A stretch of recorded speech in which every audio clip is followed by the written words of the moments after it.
અસલામ વાલેકુમ. વાત ચેટના એક તાજા અને નવા એપિસોડ સાથે હું સોહેલ ફરીથી આપની સમક્ષ હાજર છું. ફરી એકવાર આપણી સાથે ડૉક્ટર ઇફ્તખાર મલિક આપણા મહેમાન બન્યા છે. સ્વાગત છે આપનું ડૉક્ટર સાહેબ. આભાર.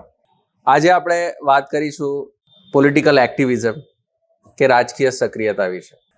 ડૉક્ટર સાહેબ, આપણે એક સજ્જન મુસ્લિમની પરિકલ્પના કરીએ તો આપણી સમક્ષ એક એવી વ્યક્તિનું ચિત્ર ઊભું થાય છે જે પોતાની નમાઝોમાં, પોતાની ઇબાદતોમાં નિયમિત હોય, જે રમઝાનનો મહિનો આવે તો રોઝા રાખવામાં પણ તે નિયમિત હોય, તેને જીવનમાં એકવાર મોકો મળે તો અલ્લાહના ઘરનો હજ પણ કરે, ઝકાત પણ આપે, અલ્લાહની રાહમાં ખર્ચ પણ કરે છે, તેનું પોતાના સમાજના લોકો સાથેનો જે એની સંબંધ છે તે પણ ઉમદા હોય છે, તે લોકો માટે ઉપયોગી પણ હોય છે.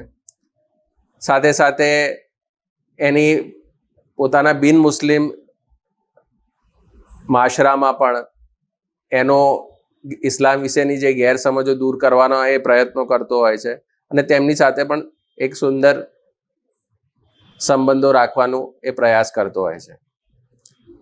પરંતુ જ્યારે રાજકીય વિચારો કે પોલિટિકલ એક્ટિવિઝમની વાત આવે છે ત્યારે એવું એની સમક્ષ એક એવું બંધનો એની સમક્ષ ઊભા થઈ જાય છે જ્યાં તે પોતે જજ નથી કરી શકતો કે જે ઇસ્લામના સિદ્ધાંતો મુજબ કોઈ એવું રાજકીય વલણ અપનાવવું જોઈએ કે એવું પોલિટિકલ એક્ટિવિઝમ કરવું જોઈએ જેનાથી સમાજમાં વિખવાદ થાય કે સંબંધોમાં કટુતા આવે. તો આ વ્યક્તિ જે છે, જે પોતાને એક સાચો અને સજ્જન મુસલમાન બનાવવાના પ્રયત્નો કરતો હોય છે, તે એ પોલિટિકલ રહેવામાં પોતાની જાતને વાઇઝ કે વિઝડમ કે એમને હિકમત સમજે છે. તો ઇસ્લામના સિદ્ધાંતો કે ઇસ્લામની રોશનીમાં શું એક વ્યક્તિ માટે પોલિટિકલ એક્ટિવિઝમ માટે કોઈ જગ્યા છે કે એ પોલિટિકલ રહેવું જ એના માટે હિતાવહ છે? બિસ્મિલ્લાહ રહમાન રહીમ. અસલામ વાલેકુમ સોહેલભાઈ. વાલેકુમ સલામ. અને દર્શકોને પણ મારા તરફથી સલામ. આજે આપણે એક ગંભીર વસ્તુ ઉપર ચર્ચા કરી રહ્યા છીએ અને તમે પ્રશ્ન પણ બહુ ગંભીર મૂક્યો છે.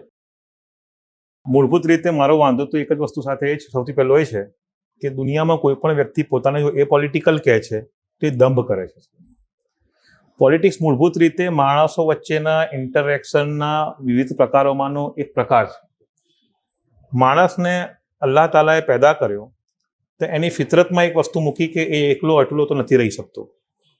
એ હંમેશા 2, 3, 5, 10, 15, 50, 500, 5000 એવા સમૂહમાં રહેતા પહેલાંથી જ શીખ્યો અને ધીમે ધીમે આજના જે પરિસ્થિતિમાં આવીને માનવ સમાજ ઉભો છે નેશન સ્ટેટના સ્વરૂપમાં, એમાં આવીને એક માનવ સમાજનું આજે એક ઇવોલ્યુશન થયું છે સમાજનું. આ વસ્તુ ઉપરથી આપણને એક વસ્તુ સમજાય છે કે માણસ બીજા કોઈ વ્યક્તિ સાથે હંમેશા ઇન્ટરેક્ટ કરતો રહ્યો છે. એટલે માણસ જ્યારે બીજા કોઈ વ્યક્તિ સાથે ઇન્ટરેક્ટ કરે છે એ ઇન્ટરેક્શન ઇન ઇટસેલ્ફ એક પોલિટિકલ મુવમેન્ટ છે બેઝિકલી. અને આ ઇન્ટરેક્શનના વિવિધ પ્રકાર હોઈ શકે છે. માણસ બીજા વ્યક્તિ સાથે પોતાના અસ્તિત્વને સુઘડ બનાવવા, સભ્ય બનાવવા, પ્રોસ્પરસ અને સમૃદ્ધ બનાવવા માટે જે પ્રકારની વ્યવસ્થાઓ ઊભી કરે છે, વ્યવસ્થાઓના વિવિધ પ્રકારોના જે વસ્તુ પેટ્રોનાઇઝ કરે છે, જે વસ્તુ એની છત્રછાયા પૂરી પાડે છે, એ રાજકીય વ્યવસ્થા છે.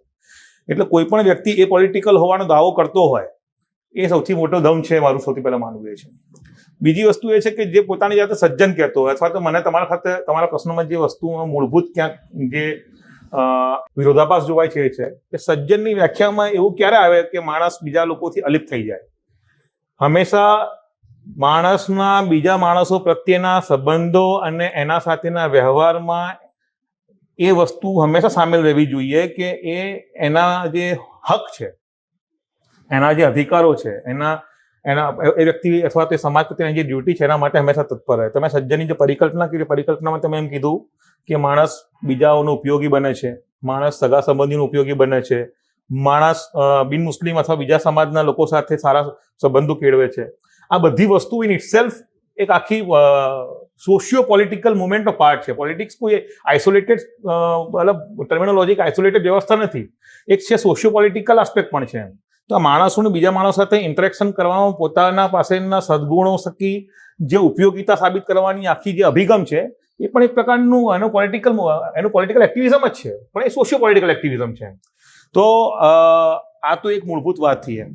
બીજી વસ્તુ એ કે ઇસ્લામ આની કોઈ સ્કોપ આપે છે કે નહીં એમ, તો જ્યારે આપણે આખી વાત મેં મૂકી એ વાતમાં તમને વસ્તુ સમજાશે કે ઇસ્લામની મૂળભૂત વ્યાખ્યા જે છે કે એ સર્વગ્રાહી વ્યવસ્થા એવી આપે છે માનવ સમાજને જે જીવનના દરેક પાસાને એમાં સમાવેશ કરી લે.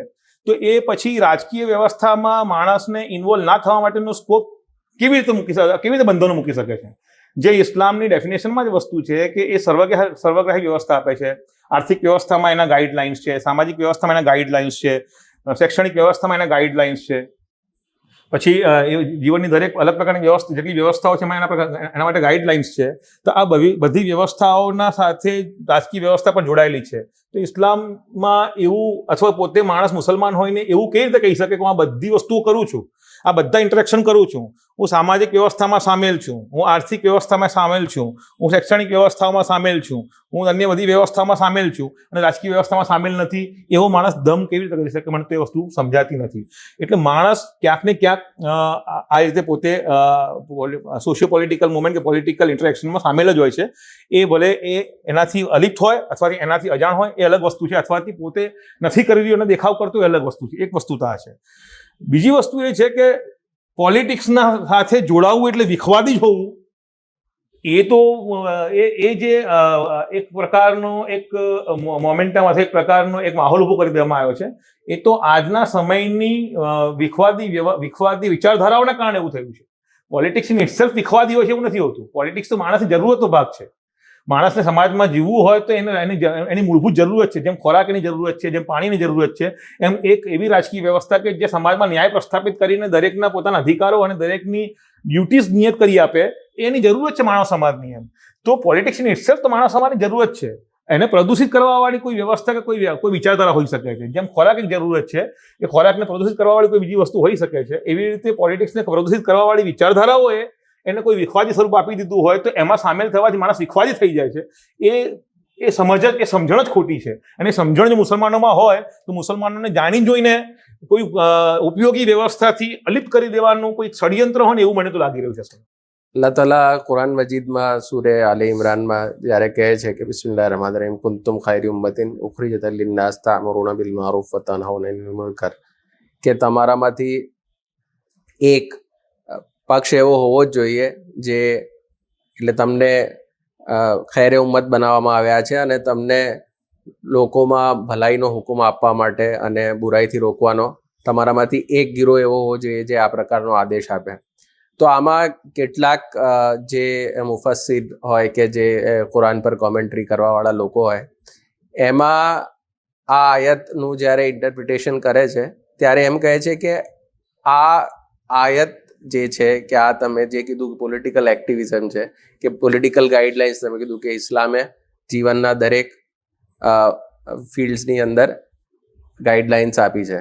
તો જ્યારે એ પોલિટિકલ ગાઈડલાઇન્સ પણ આપે છે ઇસ્લામ, તો એ ખાસ કરીને જે તમારા ઉપર પેલું ઉલુલ અમ્ર કહેવાય કે જે તમારા ઉપર સત્તાધીશો છે, તમારા કે તમારા વડીલો છે. એક સમાજ હોય તો સમાજના વડીલો હોય, કે એક આખું રાષ્ટ્ર હોય તો એના જે રાજકીય આગેવાન હોય.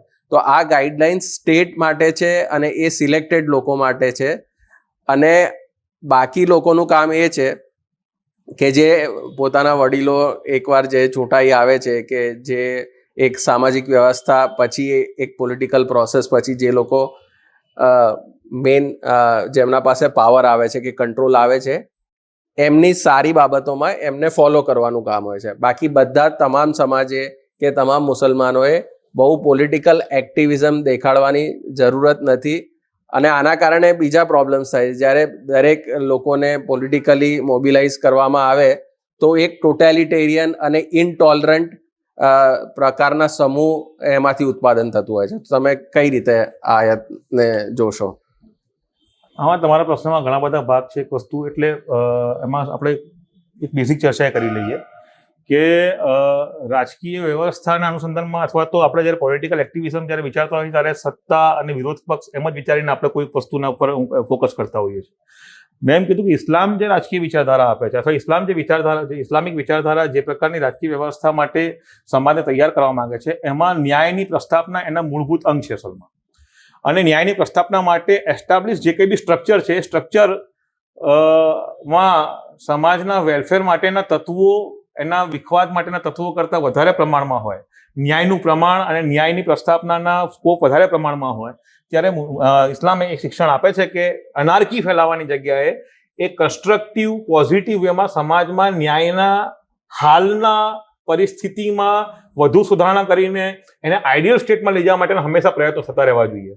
ઇસ્લામી વિચારધારાનો મૂળ આધાર તસ્કિયા ઉપર છે, એટલે એને કહેવાય છે ડેવલપમેન્ટ. બેઝિકલી એ પર્સનાલિટી ડેવલપમેન્ટ પણ હોય, એ સોશિયલ ડેવલપમેન્ટ પણ હોય અને એ પોલિટિકલ ડેવલપમેન્ટ પણ હોય. તો ઇસ્લામ એક એવી આઈડિયલ વ્યવસ્થા તરફ માનવ સમૂહને લઈ જવા માંગે છે જ્યાં દરેક વ્યક્તિને લિબર્ટી, દરેક વ્યક્તિને ડિગ્નિટી અને દરેક વ્યક્તિને પોતાના અધિકારોને સુખી, સમૃદ્ધ અને સ્વતંત્ર રીતે મેળવવાનો અને એના ઉપર ચાલવાનો એને સ્કોપ બાકી રહેતો હોય. તો એ આઈડિયલ વ્યવસ્થા તરફ લઈ જવા માટે હંમેશા સમાજમાં એવા લોકો રહેવા જોઈએ જે ભલાઈને એના સાચા સ્વરૂપમાં સમાજમાં પ્રચાર પણ કરે, એની એડવોકેસી પણ કરે, એને એજ્યુકેટ પણ કરે અને અવેર પણ કરે. એવું ઘણી વખત થતું હોય છે ને કે જે લોકો સત્તામાં આવી જતા હોય છે એમને ઘણા બધા પ્રકારના પોલિટિકલ કમ્પલ્શન આવતા હોય છે.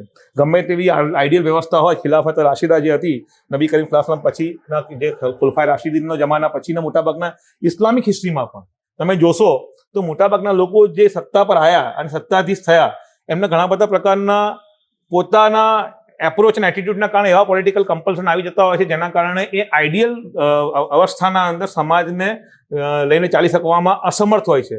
છતાંય ઘણા બધા પોઝિટિવ આસ્પેક્ટ એના પાસે હોય છે, પણ સમાજના અંદર એક સમૂહ એવો હંમેશા રહે કે જે સમાજને પણ અને સત્તાધીશોને પણ કન્સ્ટ્રક્ટિવ વેમાં એક ભલાઈના આઈડિયલ મુકામ પર લઈ જવા માટે પ્રયત્નશીલ રહે તો સમાજની જરૂરત છે. જો એ મોમેન્ટમ બંધ થઈ જાય, હંમેશા તમે જુઓ કન્ફ્લિક્ટ ઇઝ ઇનેવિટેબલ.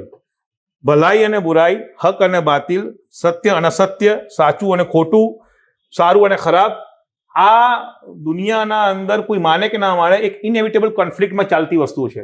આ કોન્ફ્લિક્ટમાં જે શક્તિ પણ પોતાને સમર્થ બનાવવામાં, પોતાને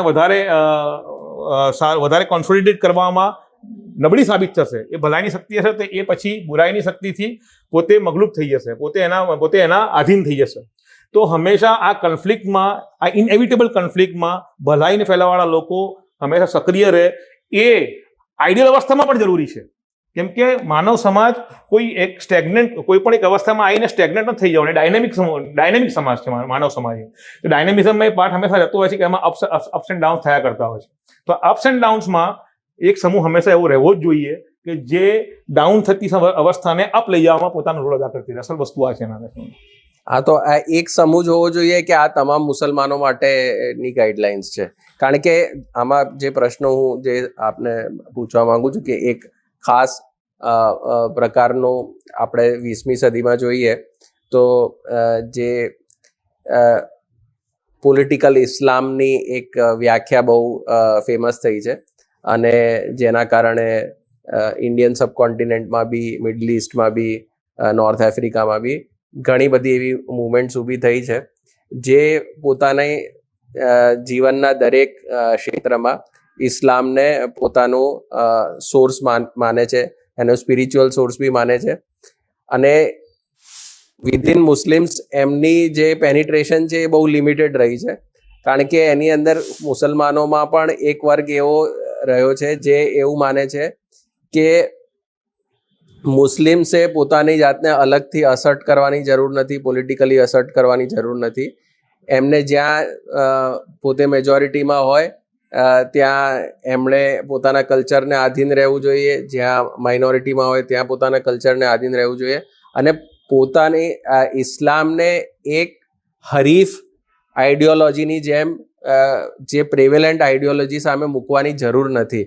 અને આ જ જે પોલિટિકલ ઇસ્લામનું કે ટોટેલિટેરિયન ઇસ્લામનું જે અન્ડરસ્ટેન્ડિંગ છે તેના કારણે જ આ ક્લેશ ઓફ સિવિલાઇઝેશનની સ્થિતિ આવી છે. અને આપણે જોઈએ છીએ તેના કારણે જ પૂરી દુનિયામાં જે બધી પોલ્સમાં વહેંચાઈ ગઈ છે દુનિયા. તો આ ધર્મને ખાલી પોતાની સ્પિરિચ્યુઅલ નીડ્સ માટે રાખવું જોઈએ એવું એક પ્રકારનો મુસ્લિમ સમુદાયના અમુક સ્કોલર્સ એવું કહે છે, જે લોકો આ પ્રકારનું ટોટાલિટેરિયન ઇસ્લામને આ બધા શું કહેવાય માણસો વચ્ચેની દૂરીઓનું સોર્સ સમજે છે. તો આપ એને કઈ રીતે જુઓ છો? નહીં, ઇસ્લામને ખાલી સ્પિરિચ્યુઅલ ફોર્મેટમાં જોવાવાળા લોકો કદાચ તમે કહો છો એ પ્રકારનો એમનો એપ્રોચ હોઈ શકે છે. જે લોકો ઇસ્લામને એક સિસ્ટમ સમજે છે, જે લોકો સમજે કે ઇસ્લામ જીવનના દરેક પાસામાં અને માણસના પોતાના વ્યક્તિગત અને માણસના પોતાના સામૂહિક જો બે આસ્પેક્ટ છે માણસના, એક માણસનો વ્યક્તિગત આસ્પેક્ટ છે, એનો ઇન્ડિવિજ્યુઅલ આસ્પેક્ટ છે, ને એનો એક સોશિયલ મતલબ લાઈફ છે. અસલમાં માણસ એની સોશિયલ લાઈફ માટે ઇસ્લામમાં જે ઇબાદતનો કન્સેપ્ટ એ છે કે માણસ એની સોશિયલ લાઈફમાં પણ એવી રીતે વર્તે કે એ અલ્લાહની ઇબાદત કરવા વાળો હોય. હવે માણસની સોશિયલ લાઈફમાં એના જે બીજા બધા ઇકોનોમિકલ એક્ટિવિટી છે, એની સોશિયલ એક્ટિવિટી છે, એની અન્ય બીજી બધી એક્ટિવિટીઝ છે, એક્ટિવિટીઝમાં પણ ઇસ્લામ જ્યારે બધી એક્ટિવિટીઝને પણ ઇબાદત ગણે છે. જેમ નમાઝની ઇબાદત ગણે છે, જેમ રોજાની ઇબાદત ગણે છે, એવી જ રીતે વ્યાજ વગર ઇકોનોમિકલ એક્ટિવિટી થવી જોઈએ એવું ઇસ્લામ માને છે. એવી જ રીતે ઇસ્લામ એમ માને છે કે ભાઈ નિકાહ અને તલાકના કેટલાક જે કાનૂન છે એમાં ઇસ્લામના કેટલાક ગાઈડલાઇન્સ સોશિયલ એમાં ગાઈડલાઇન્સ છે. એવી રીતે ઇસ્લામ પાસે ઇનહેરિટન્સના કેટલાક ગાઈડલાઇન્સ છે. અચ્છા, કુરાનમાં નમાઝ અને રોજાનું જેટલું વર્ણન છે એના કરતાં ઇનહેરિટન્સના અથવા સોશિયલ લાઈફના જે કંઈ આસ્પેક્ટ છે, જેમ કે વ્યભિચાર છે, વ્યભિચાર વિશે બિલકુલ ક્લિયર કટ એમાં ઇસ્લામિક ગાઈડલાઇન્સ છે. ને જીવનમાં ઘરોમાં અને ઘરના બહાર જીવન જીવવા માટેના કેટલાક બંધનો વિશે ઇસ્લામમાં પ્યોર ગાઈડલાઇન્સ છે. તો ઇસ્લામ જ્યારે સોશિયલ લાઈફમાં ગાઈડલાઇન આપે છે, પોલિટિકલ ઇકોનોમિકલ લાઈફમાં ગાઈડલાઇન આપે છે, અને એની સામાજિક જીવનના અંદર એ બધા ગાઈડલાઇનને ફોલો કરવો ઇસ્લામિક ઇબાદતનો ભાગ છે. તો પછી એ ઇબાદતને પરિપૂર્ણ કરવા માટેની દરેક પ્રકારની વ્યવસ્થા ઊભી કરવી એ મુસલમાન તરીકેની ફરજ છે. જેમ માણસને એમ કહેવું હતું કે ભાઈ નમાઝ પઢી તમારે ફરજ છે, નમાઝ એક ઇબાદત છે, તમારા માટે ફરજ છે. તો નમાઝ પઢવા માટે માણસ દરેક પ્રકારની વ્યવસ્થા કરે છે, મસ્જિદ ઊભી કરે છે, મસ્જિદ માટે સાધનો વસાવે છે, મસ્જિદ સુધી જવાના પોતે મતલબ દરેક પ્રકારના પ્રયત્નો એક સરાઉન્ડિંગ ઊભું કરે છે. એવી રીતે એની સોશિયલ લાઈફમાં ઇસ્લામે આપેલા જે ગાઈડલાઇન્સ છે, એની ઇકોનોમિકલ લાઈફમાં ઇસ્લામ આપેલા જે ગાઈડલાઇન્સ છે, એ સામૂહિક જીવનમાં જેને ઇબાદત ગણવામાં આવે છે, એ ઇબાદતને પરિપૂર્ણ કરવા માટેની વ્યવસ્થાઓ ઊભી કરવી એક મુસ્લિમ તરીકેની ફરજ છે, જેને એ ઇનકાર નથી કરી શકતો. એ વ્યવસ્થાઓ ઊભી કરવા માટે અથવા તો એ ઇબાદતોને પરિપૂર્ણ કરવા માટે પોતે જે કંઈ પણ પ્રયત્નો કરી શકતો હોય, જો કોઈ પણ ઇબાદત કરવા માટે માણસને સ્વતંત્રતા અને માણસને વ્યવસ્થા બંનેની જરૂર હોય છે. એ સ્વતંત્રતા અને એ વ્યવસ્થા મુસલમાનને વ્યક્તિગત અને સામૂહિક રીતે મળી રહે એના માટે મુસ્લિમ સમુદાય કોઈ પ્રયત્ન કરે છે તો એને ક્લેશ ગણવાનો અથવા ક્લેશ ઓફ સિવિલાઇઝેશન ગણવાનો કોઈ મતલબ નથી. મુસ્લિમ સમુદાયનો પ્રયત્ન હંમેશા એક જ રહ્યો છે કે એ પોતાના ઇબાદતો માટેના ઇસ્લામિક ગાઈડલાઇન્સ માટેના પોતાના જે અધિકારો છે એના માટે એક સ્વતંત્ર એટમોસ્ફિયર ઊભું કરી શકે, એમાં એમની એ માટેની વ્યવસ્થા ઊભું કરવું એ એમની ફરજ સમજે છે. એ ફરજને પરિપૂર્ણ કરવા માટે એ જે કંઈ બી પ્રયત્નો કરે એમાં ક્યારેક જે કોન્ફ્લિક્ટમાં આઈડિયોલોજી હોય એના સાથે કોઈ પણ પ્રકારનું ઘર્ષણ થાય તો એમાં ફક્ત ઇસ્લામ એના માટે કારણભૂત છે એવું માનીને મુસલમાનોને જ એના પર દોષારોપણ કરવામાં આવે ને એમને જ હંમેશા કઠેરામાં ઊભા કરી દેવામાં આવે, એ પણ એક ખોટો અભિગમ છે. તમે જેમ વાત કરી કે ઇસ્લામ છે એ ફક્ત ઇન્ડિવિજ્યુઅલ લાઈફને એડ્રેસ નથી કરતું, પરંતુ માણસની સોશિયલ લાઈફને પણ એડ્રેસ કરે છે. અને સોશિયલ લાઈફમાં તમે એક્ઝામ્પલ્સ આપ્યા, એડલ્ટરીનો એક્ઝામ્પલ આપ્યો, તમે ઇકોનોમિક એક્ટિવિટીના અમુક એક્ઝામ્પલ આપ્યા. હવે જ્યારે મુસલમાનને પોતાને આ રીતેનું જીવન જીવવું હોય જેની અંદર એ પોતાના સોશિયલ એસ્પેક્ટ્સમાં બી એ ઇસ્લામને ફોલો કરી શકે, ત્યારે સમાજના જે ઇન્સ્ટિટ્યુશન્સથી એ જે એનું ઇન્ટરેક્શન થાય છે, એ સમાજના ઇન્સ્ટિટ્યુશન્સ તો એકદમ સાફ વાત છે કે એ ફક્ત મુસ્લિમ્સ માટે નથી હોતા. જેમ કે આપણે ભારતની જ વાત કરીએ તો ભારતમાં કોઈ બેંક હોય કે કોઈ માર્કેટ હોય કે કોઈ બીજી વસ્તુ હોય, એ ડિસ્ટિંગ્વિશ નહીં કરે, એના માટે દરેક સિટીઝન સમાન હશે. એ પછી એ હિન્દુ હોય, મુસ્લિમ હોય કે બીજું કોઈ બી હોય.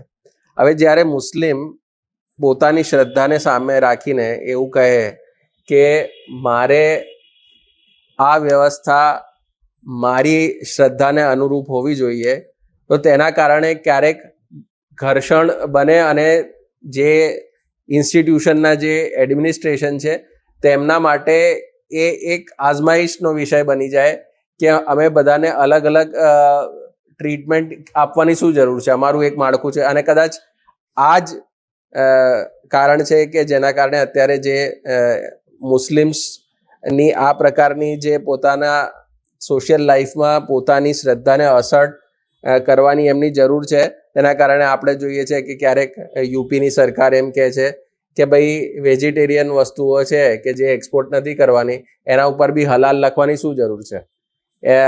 તમે લોકો હલાલ લખીને કેમ એવું ડિસ્ટિંગ્વિશ કરો છો કે આ મુસ્લિમ્સ આને ઉપયોગ કરી શકશે અને બીજા લોકો પર બી તમે એક રીતે એને ઇમ્પોઝ કરો છો એવું લાગે છે. સિમિલરલી તમે પોતાની અલગ ઇસ્લામિક બેંક માટે એક બધી કમિટીઝ બનીને જે સત્તાધીશો આગળ, આરબીઆઈ આગળ બી એ રજૂઆત કરી હતી કે અમને ઇસ્લામિક બેંક કરવાની અમને પરમિશન આપવા માટે આવે. તો જે વ્યવસ્થાઓ અત્યારે બધી અવેલેબલ છે તે વ્યવસ્થાઓ દરેક હ્યુમન નીડ્સને, દરેક સિટીઝનની નીડને સામે રાખીને બનાવવામાં આવી છે. તો એમાં મુસ્લિમ્સને પોતાનું અલગથી ડિમાન્ડ કરવાનું વાત કેટલી વ્યાજબી લાગે છે આપને? નહીં, ઓલરેડી એક્ઝિસ્ટિંગ સોશિયલ સિસ્ટમ અને સોશિયલ ઇન્સ્ટિટ્યુશન્સ અને ઇકોનોમિકલ ઇન્સ્ટિટ્યુશન જે કંઈ બી છે, આ જે એક્ઝિસ્ટિંગ છે એનો ઉપયોગ મુસલમાન પોતાની રીતે કરવા માંગતો હોય ઇસ્લામિક ગાઈડલાઇન્સને ફોલો કર્યા વગર પણ, તો એમાં કોઈ પણ પ્રકારનું બંધન એના માટે નથી.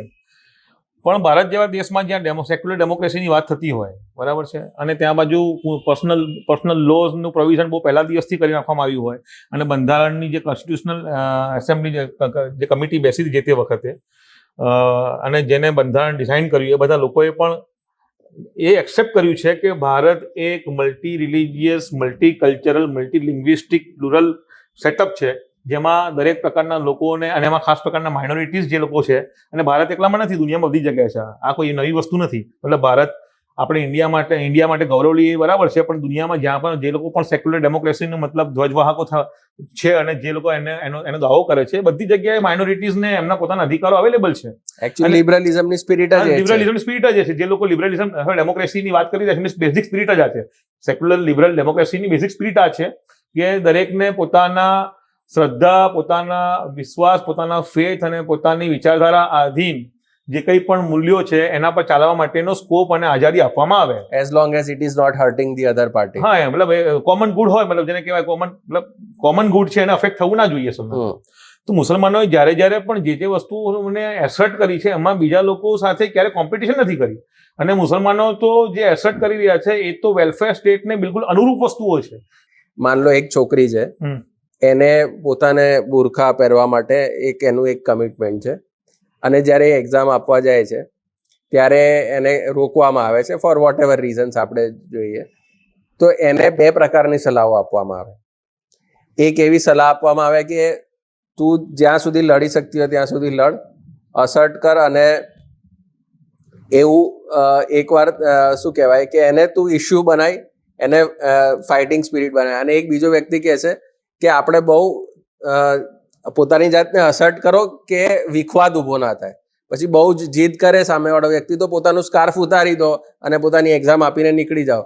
તો આ બે જે પ્રકારના, બંનેમાંથી કોઈ વ્યક્તિ એવું નથી કહેતું કે તમે પોતાની ઇસ્લામમાંથી શ્રદ્ધા છોડી દો, પણ આ એક વ્યક્તિ એવું કહે છે કે ફાઇટ ટીલ એન્ડ, એટલે તમે એટલી સુધી ફાઇટ કરો કે જેટલી તમારી તાકાત છે. અને એક વ્યક્તિ એવું કહે છે કે તમારે આને કોઈ કન્ટેસ્ટ કરવાનો ઇશ્યુ બનાવવાનો જ નથી. તો બેમાંથી અભિગમ કયો સાચો છે અને કયો કે એ પણ સબ્જેક્ટિવ છે કે એ પણ કેસ ટુ કેસ વેરી કરશે? એ તમારી પોલિટિકલ મેચ્યોરિટી કેટલી છે, પોલિટિકલ અવેરનેસ કેટલી છે, અને ભારતના બંધારણ પ્રમાણે અથવા તો જે દેશમાં તમે રહેતા હો એના બંધારણ પ્રમાણે તમને મળતા અધિકારો વિશેનું તમારું જ્ઞાન કેટલું છે. આ ત્રણેય વસ્તુ પર આધાર રાખે છે. એક તો તમારું બંધારણીય જ્ઞાન, તમારી પોતાની ડિગ્નિટી, વ્યક્તિગત ડિગ્નિટી, અને તમારી કલેક્ટિવ ડિગ્નિટી કોમ્યુનિટી તરીકેની, એ કયા લેવલ પર છે એના ઉપર આધારે અભિગમ નક્કી થશે અસલના અંદર. જો કોમ્યુનિટીની કલેક્ટિવ ડિગ્નિટી બહુ ઊંચા લેવલ પર હોય, વ્યક્તિની પોતાની ડિગ્નિટી બહુ ઊંચા લેવલ પર હોય, વ્યક્તિનું કોન્સ્ટિટ્યુશનલ નોલેજ બહુ સારા, લિટરસી બહુ સારા લેવલ પર હોય, તો એને ઠેઠ સુધી ફાઇટ આપવી જોઈએ કન્સ્ટ્રક્ટિવ એમાં, પોઝિટિવ એના અંદર. અને માણસનું ડિગ્નિટીનું લેવલ ઓછું હોય, કલેક્ટિવ ડિગ્નિટી, ઓવરઓલ કોમ્યુનિટીની કલેક્ટિવ ડિગ્નિટી હજી એ લેવલ પર ના આવી હોય, ફાઇટિંગ સ્પિરિટના લેવલ ઉપર, માણસની ઇન્ડિવિજ્યુઅલ ડિગ્નિટીમાં પણ હજી એ પ્રકારનું મતલબ ઇવોલ્યુશન ના થયું હોય, અને કોન્સ્ટિટ્યુશનલ લિટરસી અને એને પોતાની વ્યક્તિગત અવસ્થા જે કંઈ પણ છે, સોશિયો ઇકોનોમિક અવસ્થા, એમાં એટલું બધું મતલબ એની સ્ટ્રેન્થ ના હોય, તો તે કન્ડિશનમાં પછી માણસ બીજો અભિગમ અપનાવી શકે છે અસલના અંદર. એટલે તો પોલિટિકલ એક્ટિવિઝમ જરૂરી છે. પોલિટિકલ એક્ટિવિઝમ તમને તમારી ડિગ્નિટી સાથે પ્લુરલ સોસાયટીમાં કન્સ્ટ્રક્ટિવ ઇન્ટરેક્શન માટેના સારા સ્કોપ એવી રીતે ખોલી આપે છે કે બીજો તમારા સાથે વિખવાદ ના કરે, તમને સમજી શકે. મૂળભૂત રીતે મુસલમાનોના કન્સ્ટ્રક્ટિવ પોલિટિકલ એક્ટિવિઝમની લેકનેસના કારણે આપણી ઘણી બધી તંજીમો અને ઘણી બધી તહેરીકોએ મુસલમાનોને અલિપ્ત રાખ્યા. આ પ્રકારના ભારતીય એમાં પરિપ્રેક્ષમાં કે કન્સ્ટ્રક્ટિવ એમાં કેવી રીતે આગળ જવું, કોન્સ્ટિટ્યુશનલ લિટરસી કેવી રાખવી, કન્સ્ટ્રક્ટિવ પોલિટિકલ એક્ટિવિઝમ કેમ જરૂરી છે અને કલેક્ટિવ ડિગ્નિટી કેમ મેન્ટેન થવી જોઈએ, આ બધી વસ્તુઓથી સમાજને જ્યારે અલિપ્ત રાખ્યો ત્યારે આજે આ સ્ટેજમાં આવીને ઊભા છે કે હવે તમારું એક્ટિવિઝમ વિખવાદ જવાય છે. જ્યારે તમારા પાસે કોઈ ટ્રેન્ડ પહેલાથી ના હોય અને તમે પછી અચાનકથી એને સ્પોરાડિક વેમાં અચાનક જ ઊભું કરો, જે ખરેખર જેન્યુન છે પણ તમે બહુ લાંબા સમયથી કર્યું જ નથી, તો એ ઘણી અચાનકથી ઉગી નીકળેલું પેલું બાવળનું વૃક્ષ લાગી આવે. એટલે ખરેખર તમે એને બહુ પહેલાથી એને મેન્ટેન કર્યું હોત તો એ તમારું પોતાનું એક વટવૃક્ષ બનીને તમારે છાંયડો આપતું અસલના અંદર. એટલા માટે પોલિટિકલ એક્ટિવિઝમ જરૂરી છે. એટલે આપની વાત આ રીતે સમજીએ કે જે વ્યક્તિ મુસ્લિમ હોય કે કોઈ પણ ધર્મને માનવાનો, જે વસ્તુને ન્યાય સમજતો હોય, સત્ય સમજતો હોય, તો એની માટે જ્યારે અવાજ ઉઠાવે છે, જ્યારે વાત કરે છે, તો જરૂરી નથી કે પોતાના માટે કોઈ દુશ્મનો ઊભો કરી રહ્યા છે, એ જરૂરી નથી કે કોઈ પ્રકારનો વિખવાદ ઊભો કરી રહ્યો છે, એ જરૂરી નથી કે કટુતા ફેલાવવા માટે કરી રહ્યો છે, પણ એ એટલા માટે કરી રહ્યો છે કે એને એ વસ્તુ સત્ય લાગે છે, ન્યાય લાગે છે અને એની અંદર પોતાની જાતને ખપાવવામાં એને વેલ્યુ દેખાય છે. અને આ વેલ્યુ માટે એ પછી એ પોતાનું જે સ્પિરિચ્યુઅલ બોન્ડ હોય કે એની જે અલ્લાહ સાથેના સંબંધ ની પેલી વાત હોય કે તમે પોતાની માનવ ગરિમાની બી વાત કરી, ડિગ્નિટીની બી વાત કરી. એટલે political activism is not necessarily conflicting inherently. તો પછી આપણે જોઈએ છે જ્યારે આપણે પોલિટિકલ ઇસ્લામની વાત કરીએ, પોલિટિકલ એક્ટિવિઝમની વાત કરીએ તો મૌલાના મૌદૂદીની વાત આવે છે. અને મૌલાના મૌદૂદીની વાત આવે ત્યારે એમના ઉપર અલગ અલગ પ્રકારના લેબલો બી લાગે છે. અને જ્યારે મૌલાના મૌદૂદીના ટોટેલિટેરિયન ઇસ્લામની વાત આવે તો એમની સામે જાવેદ અહેમદ ગામદી સાહેબ જેવા લોકોની પણ વાત આવે. તો એ લોકો હિકમતની વાત કરતા હોય, એ લોકો પ્રેક્ટિકલ થવાની વાત કરતા હોય, એ લોકો રિયલિસ્ટિક થવાની વાત કરતા હોય. અને એક લોકો આઈડિયલિઝમ, જે મૌલાના મૌદૂદી છે એ આઈડિયલિઝમની વાત કરતા હોય. તો આઈડિયલિઝમ વર્સિસ રિયલિઝમની આખી આ જે પેલી જે ડિબેટ છે એને કઈ રીતે નેવિગેટ કરવું જોઈએ? આઈડિયલિઝમ વર્સસ રિયલિઝમની ડિબેટ કરતા મને તો આ ઇન્ડિવિજ્યુઅલિઝમ વર્સસ કલેક્ટિવિઝમની ડિબેટ લાગે છે.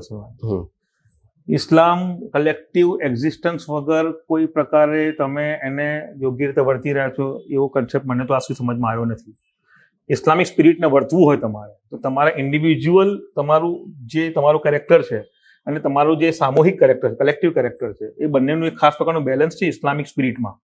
એ બંનેને વર્તવા માટેની અવસ્થાને ઊભી કરવી એ તમારી નૈતિક અને દીની ફરજ છે. ઇસ્લામમાં તમારા ઇન્ડિવિજ્યુઅલ ઇબાદતો અને કલેક્ટિવ ઇબાદતોના અનુસંધાનમાં જે યોગ્ય વ્યવસ્થાને ઊભી કરવી એ તમારી ઇસ્લામિક સ્પિરિટનો ભાગ છે. મૌલાના મૌદૂદીએ એ ઇસ્લામિક સ્પિરિટને જીવંત કરવાનો પ્રયત્ન કર્યો ને એમને મૌલાના મૌદૂદી જેટલો ડેમોક્રેટિકલી કામ કરવાનો અભિગમ ધરાવનાર વ્યક્તિ મેં આ સુધી વાંચ્યું નથી. કન્સ્ટ્રક્ટિવ રીતે કામ કરવાનો એમનો એક કોટ છે કે મુસલમાન ક્યારે પણ અંડરગ્રાઉન્ડ એક્ટિવિટી ક્યારે પણ નહીં કરે. મુસલમાનોની પોલિટિકલ એક્ટિવિઝમનો સૌથી મોટો પાર્ટ, બાકી બધી આઈડિયોલોજીને છોડ દઉં, નામ નથી લેતો, બધી આઈડિયોલોજીમાં વિખવાદ છે, બધી આઈડિયોલોજીના અંદર ડિસ્ટ્રક્શન છે, બધી આઈડિયોલોજીના કન્સેપ્ટમાં ડિસ્ટ્રક્શન છે.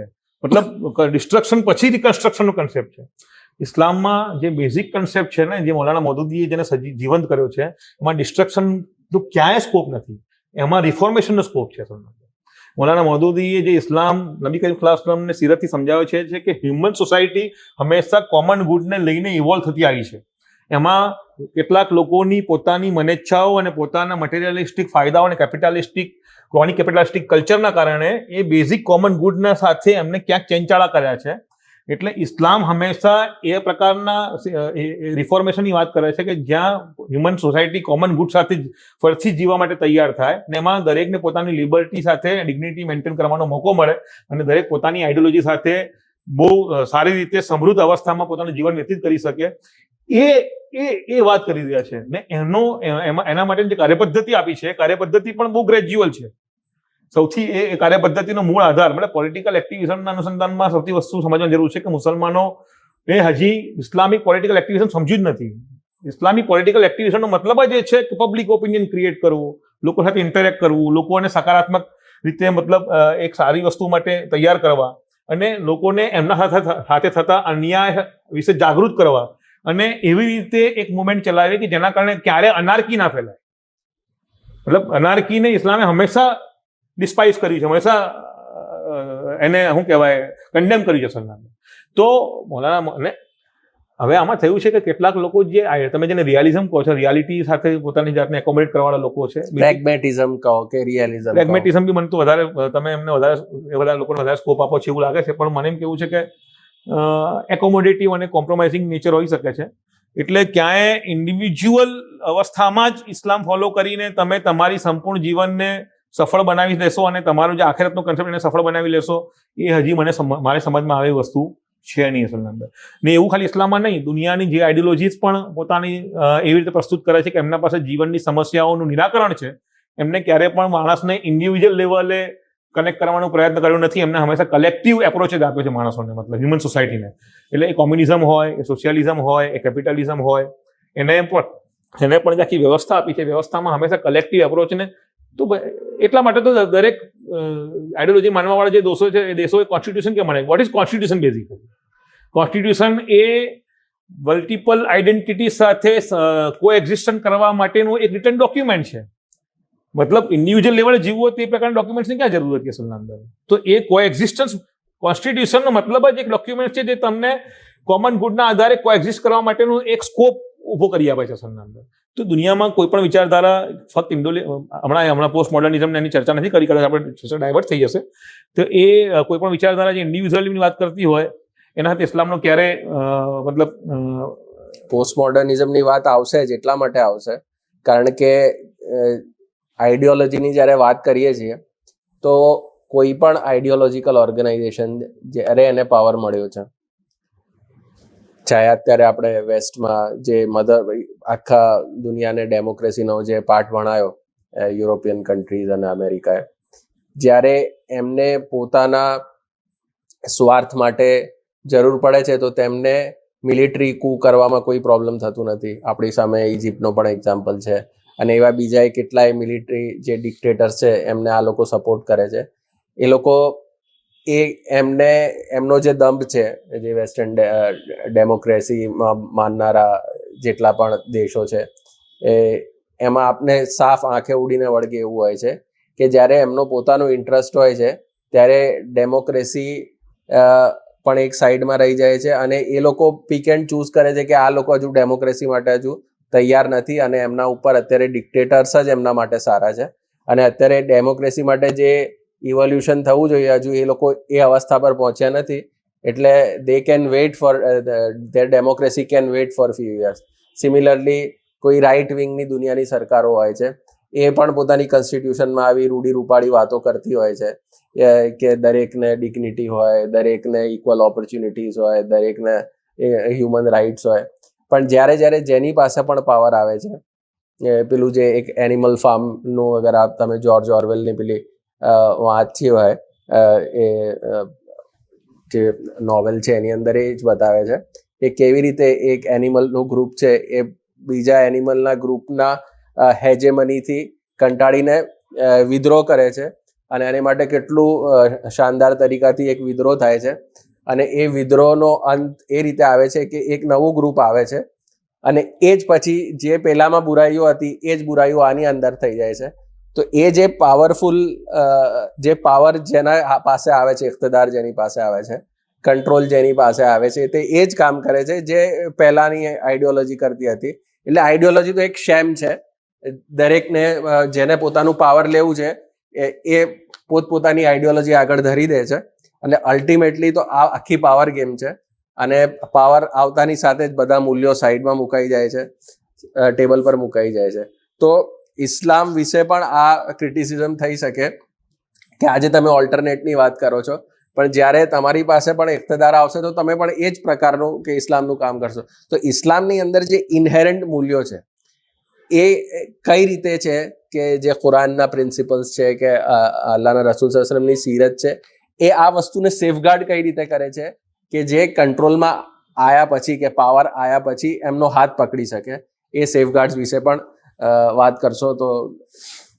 બહુ લાંબો પ્રશ્ન તમે પૂછ્યો છે.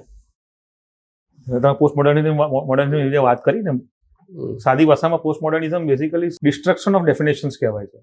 દુનિયામાં જેટલી પણ ડેફિનેશન્સ થઈ, આઈડેન્ટિટીઝ હોય છે અને ડેફિનેશન્સ હોય છે, એ ડેફિનેશનને એવી રીતે એનું ડિસ્ટ્રક્શન કરી નાખવું કે કોઈ ચોક્કસ વ્યાખ્યા તમે કોઈ પણ વસ્તુની ના કરી શકો. અને જ્યારે તમે કોઈ વસ્તુની ચોક્કસ વ્યાખ્યા ના કરી શકો, સેક્યુલરિઝમની આજે કોઈ ચોક્કસ વ્યાખ્યા નથી. પોસ્ટ સેક્યુલરિઝમ આવ્યું અને પોસ્ટ સેક્યુલરિઝમની વાત થઈ રહી છે.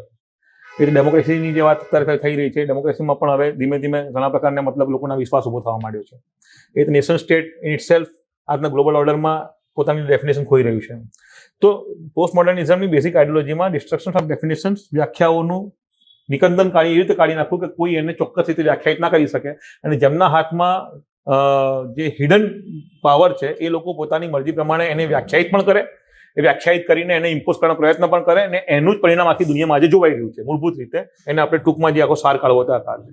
એનું કારણ એ છે કે જ્યાં એબ્સોલ્યુટ ટ્રુથનો કોઈ કન્સેપ્ટ નથી. પોસ્ટ મોડર્નિઝમમાં જેને એબ્સોલ્યુટ ટ્રુથ કહેવાય, એબ્સોલ્યુટ જસ્ટિસ શું છે, એબ્સોલ્યુટ ટ્રુથ શું છે, એબ્સોલ્યુટ વેલ્યુઝ શું છે, જ્યાં બાજુ એબ્સોલ્યુટનો કોઈ વેલ્યુ ના હોય, એબ્સોલ્યુટ ઓબ્સોલ્યુટ થઈ ગઈ હોય જ્યાં બાજુ, અને જેને મન ફાવે જેને જે વસ્તુ ડિફાઇન કરી એમ કરે, ન્યાયને પણ પોતાની રીતે ડિફાઇન કરે, માનવ સંબંધો મતલબ પુરુષ અને સ્ત્રીના સંબંધોને પણ પોતાની ડિફાઇન કરે, પુરુષને પણ હવે પોતાની ડિફાઇન કરવાની વાત આવે, સ્ત્રી મતલબ હવે તમે એલજીબીટી તમે આખી મુવમેન્ટ જોશો તેમાં પુરુષ અને સ્ત્રીઓની જે પેરાડાઇમ ઓફ ડેફિનેશન્સ છે અલગ અલગ. હવે પુરુષ અને સ્ત્રી નથી રહ્યા, જેન્ડરની જે ડેફિનેશન અલગ અલગ થવા માંડી છે એ આ જ છે બેઝિકલી.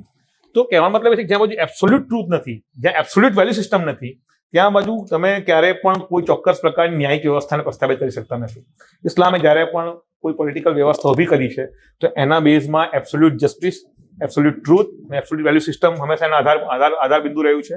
ને એને ફોલો કરવામાં જ્યારે ખલીફા કોઈ ચૂક કરે છે તો ઉમરને પણ પૂછવાવાળી એક ઘરડી સ્ત્રી હોય છે કે ઉમર તમારા આ કપડાં ક્યાંથી લાવ્યા તમે, જ્યારે કે તમને આ મળવાપત્ર હતા નહીં આ વસ્તુ એમ.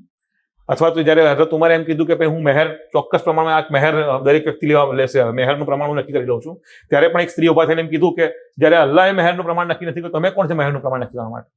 તો કુરાનને જે એબ્સોલ્યુટ વેલ્યુ સિસ્ટમ આપી છે, હદીસે અથવા નબી કરીમ સલ્લલ્લાહુ અલૈહિ વસલ્લમની સીરતે કેટલીક વસ્તુઓ જે એબ્સોલ્યુટ ટ્રુથ અને એબ્સોલ્યુટ વેલ્યુ સિસ્ટમ તરીકે આપી છે, એ ઇસ્લામિક સિસ્ટમ, ઇકોનોમિકલ સિસ્ટમ હોય, પોલિટિકલ સિસ્ટમ હોય, સોશિયલ સિસ્ટમ હોય, એનો મૂળ આધાર છે. એને દુનિયાનો કોઈ પણ વ્યક્તિ ક્યારે પણ ડેવિએટ, મેનિપ્યુલેટ ક્યારે નથી કરી શકતો. અને જે મેનિપ્યુલેટ કરવાનો જેને પણ પ્રયત્ન કર્યો છે એને ઇતિહાસે મતલબ ડસ્ટબિનમાં નાખી દીધા છે. એટલે આ વેલ્યુઝ ટાઈમલેસ છે, તમે એમ ટાઈમલેસ છે, અને એ 1400 વર્ષના ઇતિહાસે પ્રૂવ કર્યું છે અસલમાં.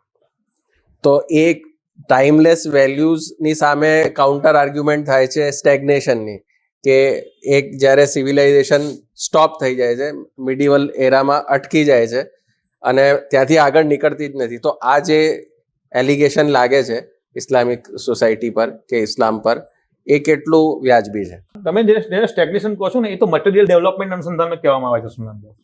તો તમે જ્યારે મટીરિયલ ડેવલપમેન્ટ અનુસંધાનમાં ઇસ્લામિક વ્યવસ્થાઓ અથવા ઇસ્લામિક રાજકીય વ્યવસ્થાઓ જે એબ્સોલ્યુટ ઇસ્લામ આપી હતી એ વ્યવસ્થાઓ નથી, છતાંય તમે જોશો તો 1400 વર્ષના ઇતિહાસમાં ઇસ્લામે તો એ મટીરિયલ ડેવલપમેન્ટમાં દુનિયામાં સૌથી વધારે પ્રોગ્રેસ કર્યો છે. મતલબ પેગમ્બર નબી કરીમ સલ્લલ્લાહુ અલૈહિ વસલ્લમ આપેલી વ્યવસ્થાથી લઈને ખુલફાએ રાશિદીન એ પછીના જેટલા પણ ખલીફાઓની વ્યવસ્થા આવી, પછી મોનાર્કી પણ આવી, જેમાં ઇસ્લામ એના એકદમ સંપૂર્ણ અવસ્થામાં પૂરેપૂરી રીતે પ્રસ્થાપિત નહોતો, છતાંય મટીરિયલ ડેવલપમેન્ટમાં ઇસ્લામે હંમેશા જે પ્રોગ્રેસ કર્યો છે યુરોપમાં ક્યારેય નથી કર્યો. અને યુરોપની ડાર્કનેસમાંથી, અંધકારયુગમાંથી કાઢવાનો શ્રેય ઇસ્લામ મુસલમાનોને જાય છે. તો ઇસ્લામની એબ્સોલ્યુટ વેલ્યુ સિસ્ટમ ક્યારે પણ માણસના મટીરિયલ ડેવલપમેન્ટમાં, ભૌતિક વિકાસમાં, સુખ સાહેબને સમૃદ્ધિ પ્રાપ્ત કરવામાં ક્યારે પણ અવરોધરૂપ નથી થઈ. ઉપરથી એ તો કેટાલિસ્ટિક ફેક્ટર તરીકે કામ કર્યું છે.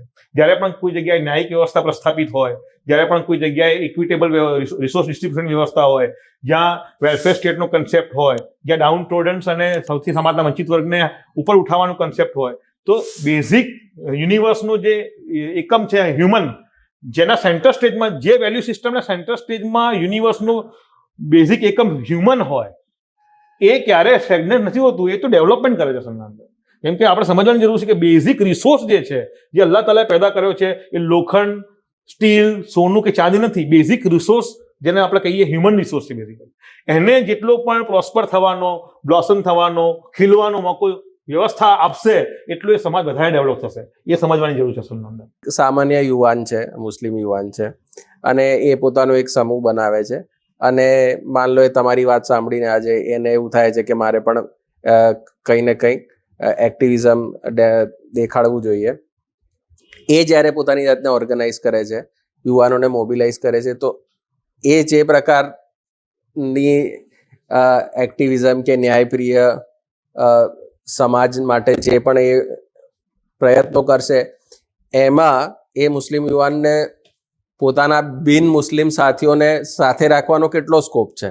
કે આ ઇસ્લામિક જે સિદ્ધાંતો છે એ ફક્ત મુસ્લિમ્સ માટે હશે, કે એની અંદર તમે નોન મુસ્લિમ્સને સાથે લઈને પણ તમે આ પ્રકારના સમાજની ઘડતર કે રાજકીય ફિલોસોફિકલ સ્પેસ કે પેલું તમે ક્રિએટ કરી શકો છો? ઇસ્લામિક પોલિટિકલ એક્ટિવિઝમ જે કહેવાય, ઇસ્લામિક જે મતલબ એપ્રોચ છે પોલિટિકલ એક્ટિવિઝમ, એ મૂળભૂત રીતે પોલિટિકલ એક્ટિવિઝમ આજે આપણે જે પ્રકારની આ પાર્લિયામેન્ટરી સિસ્ટમમાં પોલિટિકલ પાર્ટીસ આધારિત વ્યવસ્થાને ના એક ખાસ પ્રકારના કોન્સ્ટન્ટમાં તમે બિયોન્ડ ઇલેક્ટોરલ પોલિટિક્સ વાત કરો છો. પોલિટિકલ એક્ટિવિઝમ તો બિયોન્ડ ઇલેક્ટોરલ પોલિટિક્સ છે. ઇલેક્ટોરલ પોલિટિક્સ, ખાલી ઇલેક્ટોરલ પોલિટિક્સ ત્યારે પોલિટિકલ એક્ટિવિઝમ હોતું જ નથી બેઝિકલી. એ તો પોતાની સત્તા પ્રાપ્ત કરવા માટે છેલ્લું સાધન તરીકે હોય છે. બેઝિક પોલિટિકલ એક્ટિવિઝમનો મતલબ એ છે કે સમાજમાં દરેક વ્યક્તિને એના અધિકારો પ્રાપ્ત થઈ જાય એવી ન્યાયપ્રિય વ્યવસ્થા બાકી રહે તે માટે પ્રયત્નશીલ રહેવા માટેની આખી મુવમેન્ટ, એને પોલિટિકલ એક્ટિવિઝમ મારા મતે ઇસ્લામ જે આપે છે પોલિટિકલ એક્ટિવિઝમ, જેના આપણે સોશિયો પોલિટિકલ એક્ટિવિઝમ પણ કહીએ છીએ. અને જ્યારે આપણે દરેક વ્યક્તિની વાત કરીએ તેમાં મુસ્લિમ, હિન્દુ, ક્રિશ્ચન, શીખનો કોઈ પણ પ્રકારનું મતલબ ડિસ્ક્રિમિનેશન ક્યાંય આવતું નથી. ઇસ્લામ તો એમ કહે છે કે જો મુસલમાન એક કોમ બનીને ફક્ત પોતાના માટે જ આ પ્રકારના એક્ટિવિઝમમાં ઇન્વોલ્વ થશે તો એ ખરેખર ઇસ્લામિક એપ્રોચ છે જ નહીં. ઇસ્લામ તો એમ કહે છે કે માનવ માત્ર માટે ન્યાયપ્રિય વ્યવસ્થા ઊભી કરવા માટે પોતાનું સર્વસ્વ લગાવી દેવા વ્યક્તિ જ ઇસ્લામિક પોલિટિકલ એક્ટિવિઝમનો ભાગ હોઈ શકે છે. એટલે આ એપ્રોચ મુસલમાનોમાં અસલમાં થયું એમ છે કે મુસલમાનોમાં આ કોમ્પ્રિહેન્સિવ એપ્રોચ આપણે ઊભો કરવાની જરૂર છે. એ આપણે ખાલી લોકોને સારું લગાડવા માટે નહીં, કે પેલા બીજા સમૂહોને કે બીજા માણસને સારું લાગે એટલા માટે નહીં. એ બેઝિકલી આપણી આસ્થાનો ભાગ છે. આપણે મુસલમાનોને જે સમજાવવાનું છે કે આપણી આસ્થાનો ભાગ છે કે આપણે સમાજમાં ભલાઈનો માહોલ ઊભો થાય, ન્યાય પ્રસ્થાપિત થાય અને દરેક વ્યક્તિને સુખ સમૃદ્ધિ પ્રાપ્ત કરવા માટેના અધિકારો અને સ્કોપ બાકી રહે, એના માટે હંમેશા પ્રયત્નશીલ રહેવું એ આપણી દુનિયા અને આખિરતની ભલાઈ માટે અને સફળતા માટેનું મૂળ શ્રદ્ધાનો સબ્જેક્ટ છે. એવું મુસલમાનોમાં મસ્જિદોમાંથી ટ્રેનિંગ થવી જોઈએ. તો મુસલમાનોને ખરેખર ખબર પડશે કે ભારતમાં આવતા 25 વર્ષમાં કરવાનું કામ શું છે. હજી સુધી એ એપ્રોચ ઊભો નથી થયો. એના કારણે હંમેશા મુસલમાનો પોતે પણ ઇલેક્ટોરલ પોલિટિક્સ સમજતા રહ્યા છે. એટલે જેને પોતાને ફાયદો લેવો હોય છે એમાં ઇન્વોલ્વ થાય છે, જેને પોતે સુખી હોય છે અને કોઈ જરૂર નથી હોતી એનાથી અલિપ્ત થવાનો પ્રયત્ન કરે છે, અને જેને કંઈ ખબર નથી પડતી અને બીજા લોકો ઉપયોગ કરી જાય છે. તો મુસલમાનોના અંદર યોગ્ય પોલિટિકલ એક્ટિવિઝમ એ ઊભું કરવું એ દીનનો ભાગ છે. તો જે મુસ્લિમ વ્યક્તિઓ રાજકીય રીતે સક્રિય છે અને ખાસ કરીને મેઇન સ્ટ્રીમ પોલિટિકલ પાર્ટીઝની અંદર સક્રિય છે, એ લોકોએ પાર્ટીની અંદર પોતાનો સ્પેસ કઈ રીતે બનાવવો જોઈએ અને ત્યાં એમનું વર્તન કઈ પ્રકારનું હોવું જોઈએ જ્યાં તે પોતાના ઇસ્લામી મૂલ્યો કે ઇસ્લામી સિદ્ધાંતોનું એ ખરેખર એક પ્રતિબિંબ બની શકે અને એના એક ટોર્ચ બેરર્સ બની શકે. જે કોઈ પાર્ટી પોલિટિક્સ કરી રહ્યા છે એમને તો મુસલમાનોની જે કોન્સ્ટિટ્યુશનલ જરૂરતો છે, એમનું જે અહીં બાજુ અહીંના એક્ઝિસ્ટન્સ માટે જ અવેલેબલ કોન્સ્ટિટ્યુશનલ જે કઈ બી પ્રોવિઝન્સ છે એ અવેલ કરવા માટે પાર્ટી પોલિટિક્સમાં એમનો પ્રયત્ન કરવો જોઈએ. જે પાર્ટી પોલિટિક્સ કરી રહ્યા છે એ લોકોની વાત કરી રહ્યો છું. જે સોશિયો પોલિટિકલ એક્ટિવિઝમમાં છે એમનો એક રોલ અલગ પ્રકારનો છે. તો પાર્ટી પોલિટિક્સના અંદર જે મુસ્લિમ નેતૃત્વ છે એમને ઇસ્લામિક પોતાના વ્યક્તિત્વમાં એક ઇસ્લામિક અભિગમ ઉભો કરવો જોઈએ. એમાં કરેજ છે, બોલ્ડનેસ છે, ન્યાયપ્રિયતા છે, સત્યનિષ્ઠતા છે, આ બધા મૂલ્યો પોતાનામાં ઉભા પર કરવા જોઈએ. સાથે સાથે એ લોકો એક કોમ્યુનિટીને પ્રેઝન્ટ કરી રહ્યા છે પાર્ટી પોલિટિક્સમાં, તો એનું પણ એમને ધ્યાન રાખવું જોઈએ. બંને આસ્પેક્ટ છે, એમને આ બંને એપ્રોચ સાથે લઈને ચાલવા પડે ત્યાં બાજુ અને પોતાના વ્યક્તિગત મફાદ અને વ્યક્તિગત ફાયદાઓથી ઉપર ઉઠીને પોતાનો રોલ અને પોતાની ભૂમિકા અદા કરવી પડે ત્યાં બાજુ સર. પણ ત્યાં જ્યાં આખું કીચડ જ હોય, આપણે જોઈએ છે જે પણ મેઇન સ્ટ્રીમ પાર્ટી પોલિટિક્સ જોઈએ છે, એમાં કોઈ પક્ષને વાત કરીએ, કોઈ એક પક્ષની વાત નથી કરતા, તમામ પક્ષમાં એ જ જોવા માંગે છે કે એની અંદર એ લોકો જ પોતાની જાતને એક્ટિવ રાખતા હોય છે, જેમને કંઈક જોઈએ છે, તમે કીધું કે પોતાનું ઉલ્લુ સીધું કરવા માટે જતા હોય છે. તો આ જે આખી રાજકારણની જે પરિકલ્પના થઈ ગઈ છે એ એવું નો ગો એરિયા થઈ ગયું છે.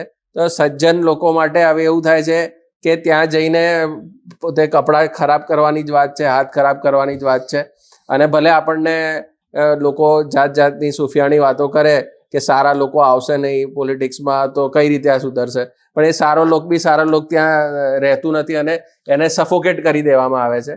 તો પછી એક જ્યારે કોઈ વડીલો એમ કહેતા હોય કે આ બધા બલાઓથી દૂર રહો, તો એમાં ખોટું શું કહે છે, એવું પણ થતું હોય છે ને. મુસલમાનોનું જે પોલિટિકલ નેતૃત્વ અત્યારે પાર્ટી પોલિટિક્સ કરી છે, પાર્ટીઓમાં છે, એ જે રીતે ત્યાં બાજુ ગયું છે, મુસ્લિમો સિલેક્ટ કરી નથી મોકલ્યા, એમને પોતાનું એક્ટિવિઝમ પુરવાર કર્યું અને પોતાના સંબંધો ઊભા કર્યા ત્યાં બાજુ, અને ત્યાં પોતાની એક્સેસ ઊભો કર્યો અને એના આધારે પોતાનો વર્ગ સમાજમાં ઊભો કર્યો, એટલે એના આધારે પોતાનું કામ કરી રહ્યા છે. મૂળ જે પ્રોસેસ છે રિવર્સ એન્જિનિયરિંગ કરવાની જરૂર છે. રિવર્સ એન્જિનિયરિંગ એ છે કે મુસલમાનોની સોશિયલ ઓર્ગેનાઇઝેશન્સ જે છે, જેને આપણે બિરાદરીઓ કહીએ છીએ, જમાતો કહીએ છીએ, આ પ્રકારના જે લોકો છે સોશિયલ ઓર્ગેનાઇઝેશન્સ કહેવાય છે, એ એટલી મજબૂત હોવી જોઈએ. સામાજિક નેતૃત્વ એટલું મજબૂત હોય અને સોશિયલ કલેક્ટિવ કન્સાયન્સ એટલું બધું મજબૂત હોય, અને એ ત્યાંથી પોતાની રીતે યોગ્ય ઇસ્લામિક વિચારધારાવાળા વ્યક્તિઓને આગળ વધારવા માટે બેકઅપ આપે. એમના બેકઅપના આધારે પોલિટિકલ નેતૃત્વ આગળ જશે તો એ સમાજને પણ રિપ્રેઝન્ટ કરશે અને ઇસ્લામિક વેલ્યુઝને પણ રિપ્રેઝન્ટ કરશે સમાજને. તો મૂળ જે ખરાબી આવી છે એટલા માટે આવી છે કે મુસલમાનોના જે રહેનુમાઓ કહેવાય, જે રિલિજિયસ લીડર્સ કહેવાય, એમને મુસલમાનોને યોગ્ય પ્રકારનું પોલિટિકલ એક્ટિવિઝમ સમજાવ્યું નથી. પોલિટિકલ એક્ટિવિઝમને ખાલી પાર્ટી પોલિટિક્સ સાથે જોડીને સમાજના લેવલેથી બિલકુલ એને અલિપ કરી નાખ્યું છે, મતલબ ખલાસ કરી નાખ્યું. તો સોશિયલી જે લોકો નેતૃત્વ કરવાવાળા લોકો છે અને સોશિયલ કલેક્ટિવ રીતે જે લોકો પોતાની જાતને પ્રસ્થાપિત કરી ચૂક્યા છે, એવા લોકો એક્ટિવ પાર્ટી પોલિટિક્સમાં ક્યારેય ના આવે. એ લોકો ત્યાં રહીને સમાજને સંભાળે અને ત્યાંથી જે લોકો પાર્ટી પોલિટિક્સમાં પોતાનું પરફોર્મન્સ આપી શકતા હોય એવા લોકોને સામાજિક બેકઅપથી આગળ લાવે, અને એ આવાવાળા વ્યક્તિનું સિલેક્શન સમાજ એવી રીતે કરે કે એ પાર્ટી પોલિટિક્સમાં પણ હોશિયાર નિપુણતા બતાવે, સાથે સાથે ઇસ્લામિક વેલ્યુ સિસ્ટમને પણ રિપ્રેઝન્ટ કરે. આ એક આખું ઓવરહોલ છે. બેઝિક ગ્રાસરૂટ લેવલથી મુસલમાનોના રાજકીય સમજને નવેસરથી ડેવલપ કરવાનું કામ છે, જે આપણે મસ્જિદો, મદ્રસાઓ અને શાળાઓ થકી અને સામાજિક ઓર્ગેનાઇઝેશન થકી કરવું પડશે. તો જઈને આપણે યોગ્ય પોલિટિકલ એક્ટિવિઝમને આ દેશમાં કે દુનિયામાં પ્રસ્થાપિત કરવામાં આપણે સફળ થઈ શકશું. એટલે આપ એમ કહો છો કે જો જે પણ લોકોને રાજકીય નેતૃત્વનો તક મળ્યો છે, અવસર મળી છે, એ લોકોએ પોતાના અખલાક કે કેરેક્ટર ઊંચું રાખ્યું હોત અને પોતાનો રોલ પ્લે કર્યો હોત તો આજે જે રીતે પોલિટિકલ સ્પેસ શ્રિંક થતું જાય છે મુસ્લિમ્સ માટે, એ ના થયું હોત અને એ લોકોની જરૂરત બનત, સમાજની જરૂરત બનત, અને લોકો જ એમને સામે ચાલીને પોતાના રિપ્રેઝેન્ટેટિવ્સ બનાવત.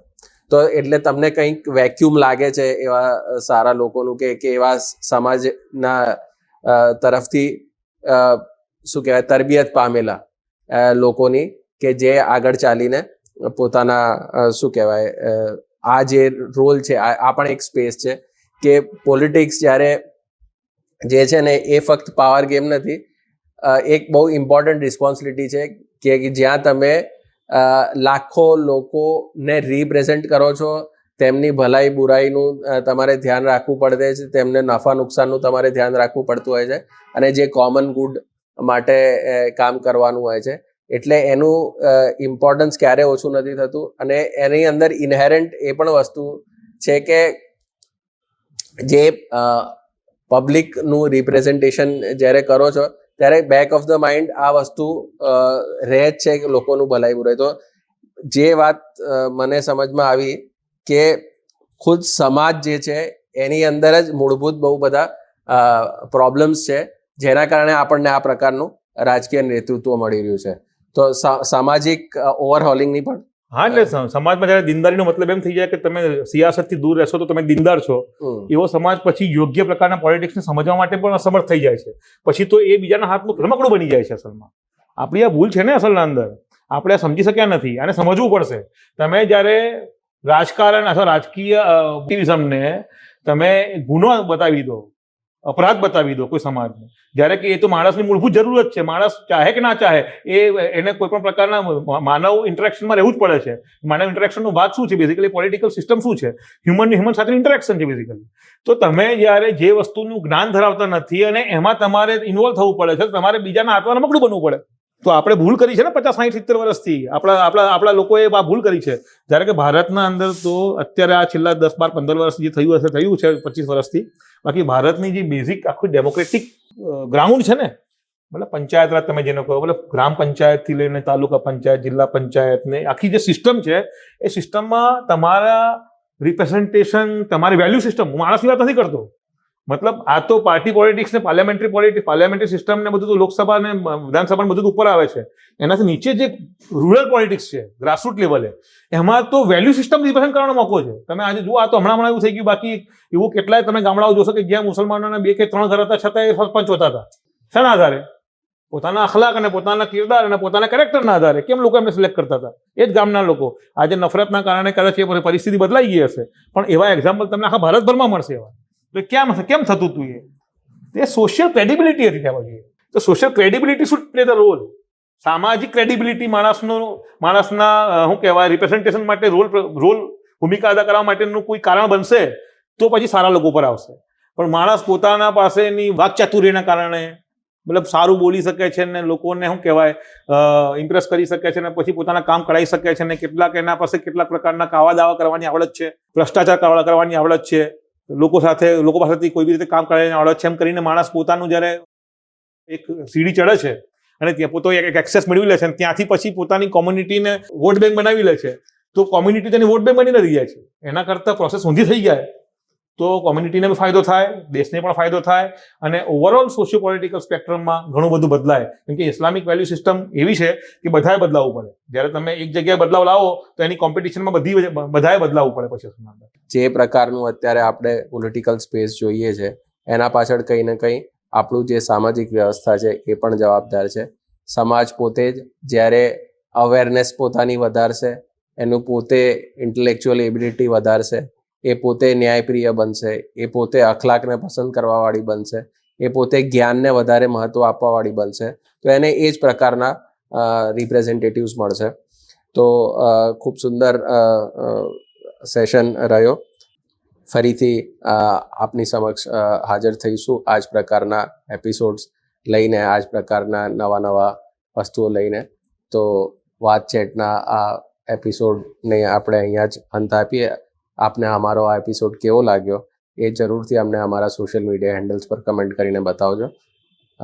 અલ્લાહ તાલાથી દુઆ છે કે જે પણ અહીંયા આપણે ચર્ચાઓ કરી તેની જાગૃતતા દૂર સુધી પહોંચે અને તેના કારણે તમામ લોકોને ફાયદો બી થાય અને આપણામાં એક પોઝિટિવ ચેન્જ પણ આવે.